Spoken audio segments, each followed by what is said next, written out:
Ahoy hoy gang, if this is your first time with us, welcome, and if you're joining us from a previous video, hey, we love to see it, and I hope you're doing well. I gotta say, 3 episodes in, American Dad's kinda hitting this season, we started a little weak, but we've been picking up more and more momentum, and we're 3 episodes in, and it's kind of a bop. I'm kind of about it. This is fine. This is good. I want more of this. Now, obviously, I don't want to get ahead of myself, so we better just jump into it. So, how good was the 3rd episode of the Neo-Fox era? Well, there's only one way to find out, and 3 questions that must be asked. What worked? What failed? What bat-pangolin bite exchanges will be curtailed? There's so much to see and so much to do when we review Powering Through.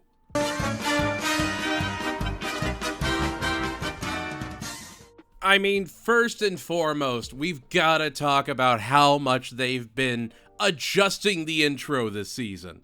The 2nd episode, they cut straight to the American Dad graphic, but they showed the car hitting the flagpole in that first scene.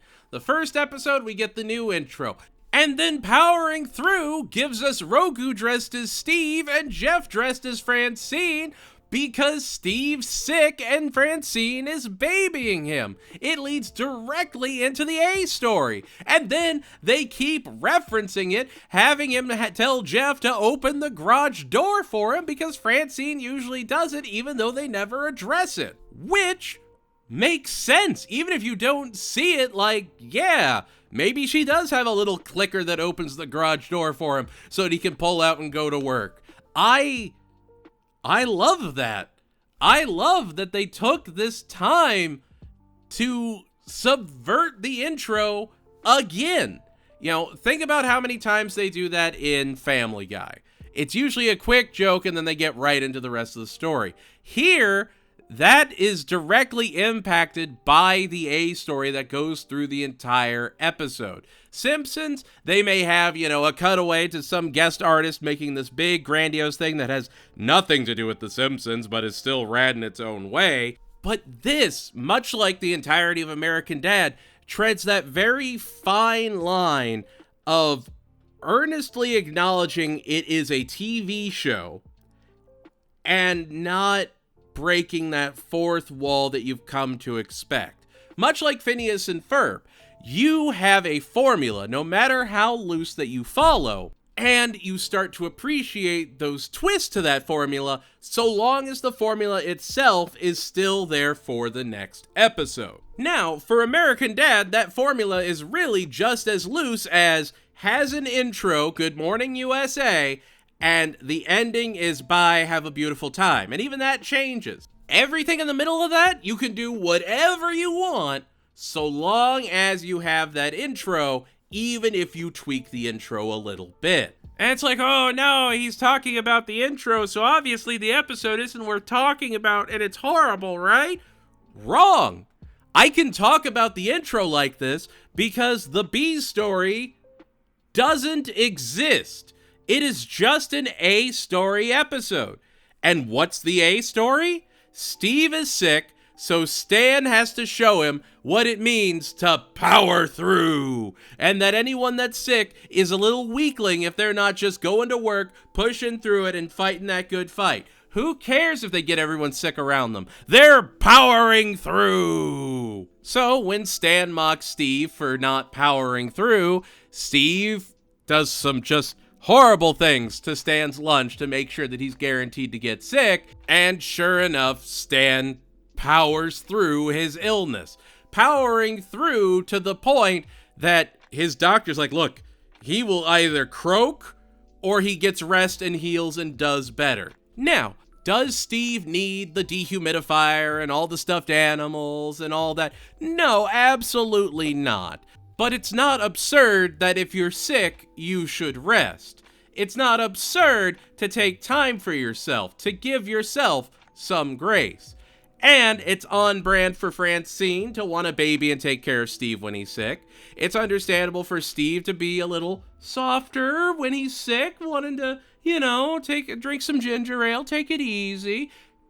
And it makes sense for Stan as a character to want to power through, to not show any weakness. In a lot of ways, it's a lot alike Toy Hori, where Stan has to learn to take a minute, to rest, to let himself heal. Sure enough, he just keeps getting worse until eventually Dr. Weitzman injects him with an agent by having a bat bite a pangolin and do it again. You put the lime in the coconut, don't you, Dr. Weitzman? Don't you? Sure enough, with COVID-2 Electric Boogaloo, Stan turns into this freakish monster. Steve has to, get a sample and save the day as the entire Langley Greater area becomes infected and they all turn into these sharp-teethed, fanged monsters that are ready to just tear apart society. Now, admittedly, I feel a little prophetic because I was like, I'm surprised we haven't had a Steve episode yet. And then we get basically an explicitly Stan and Steve episode where their dynamic works. It's a lot like, Toy Hori or Every Which Way But Lose, where Steve has a good point and Stan has a justifiable reason for why he acts the way he does. Stan has abandonment issues. Stan has selfish issues. He has these issues that they have not written out of his character. Why does he power through? Because he's afraid that if he doesn't go to work, they'll see they can survive without him. Stan's entire life value comes from his impact, from what he does. If he doesn't work, he feels like he's worthless, which is a message we have seen throughout the entirety of the show. If Peter or Homer were given, say, $5 million and they never had to work again, those characters, justifiably, would never work again. Stan, the way he has been written over the almost 400 episodes at this point, would absolutely still find something to do. He would still look for something to fill his day because he can't get away from that feeling. He can't get away from the fear that he will be seen as worthless, that he would have no value, that people around him would abandon him again, just like his dad. In the last episode, they confronted Stan's selfishness, and there was a little bit of justification there. He was doing CIA missions, but he could have taken time to spend time with Francine. Here, he refuses to slow down. He refuses to give up any amount of control because he doesn't know what he would be without that. Which, I'll admit, I felt personally attacked watching it because I've been known to power through because I put my value into my work. Make sure to subscribe. My mental health is counting on it. I'm kidding. Mostly. Kind of. Partially. Anyway, you don't make a YouTube channel because you feel like you have validation in all of your life. Who knew? No, I am kidding about that one. But the episode as a whole is fantastic. It has a lot of heart. And I think this perfectly encapsulates the idea that while Family Guy, they're just sort of boiled down to the worst elements of themselves, and that's what the joke is at this point. And The Simpsons, they've got a whole term for it. It's Flanderization. And Flanderization comes from Flanders. Like, American Dad, after so long, after 20 seasons at this point, the characters still have these traits that we've seen as early as the first season of the show. They still have these elements that make them whole. Even Rogu this episode. Rogu puts on glasses and is kind of smart for a moment. That's terrific, and it plays into the episode where they went to the ranch with Klaus. Like, there's these elements that are so subtle, but they are so ingrained into the lore and the laws of this show that it elevates the show as a whole. Like, this episode was so good, I almost ignored Dr. Weitzman being in the bulk of it. And I have not been impartial in my distaste for Dr. Weitzman as a character. I feel like he's overused. I know Weitzman is a fantastic writer. He is the reason the show is as good as it is. I hate the character. I do not like the character. I've never liked the character. There's some episodes where I just can't stand him. Here, he works. Here, I think this is the best performance of Weitzman and the best use of Weitzman they have had in the show.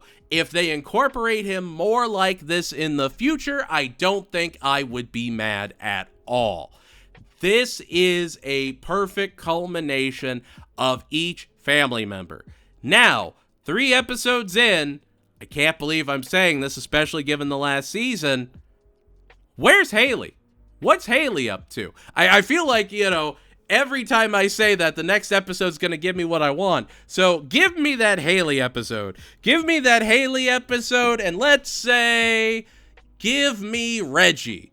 It's about time we reference Reggie in the Neo Fox era. So let's go ahead and get a Haley and Reggie episode on the books. I know all the American Dad creators are watching these videos, and obviously they can produce these episodes in a week. Who cares if they've been storyboarding these seasons before they were canceled? I don't even know what you're talking about. These are coming straight from me. I am a prophet, and I'm not about to say I'm the second coming, but I definitely have The Shining. I think we can all agree I have The Shining. Anyway, no, the episode is fantastic. It is a great A-story only episode. It has a wonderful dynamic between Stan and Steve, and by the end of it, look, Stan learns a lesson that I would argue he hasn't learned before. Not in this context, and it elevates the episode as a whole. The monster bit does go on for a little too long, and I did notice this in the first episode and a little bit more in the second, and this episode especially. I don't know what it is with Seth MacFarlane recording this season. Maybe it's because he had Ted, he's working on the Orville, he's doing Family Guy, and he's doing this, but it sounded like he was either in a different recording booth than everyone else, or he is struggling to do Roger and Stan's voices.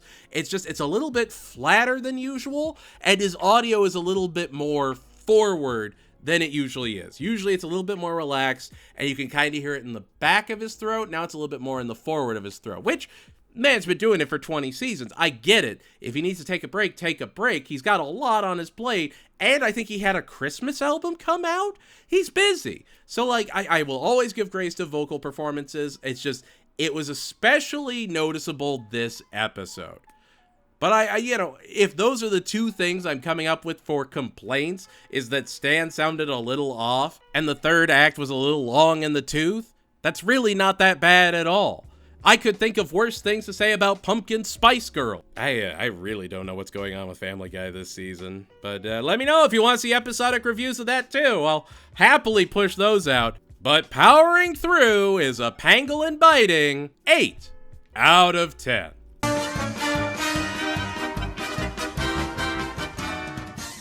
And there we have it. That was my review of Powering Through. Anything you think I was right on? Wrong on? What was your favorite part of the episode? Least favorite? Let me know in the comments below. And if you liked the video, consider liking, subscribing, and telling your friends. We're out here.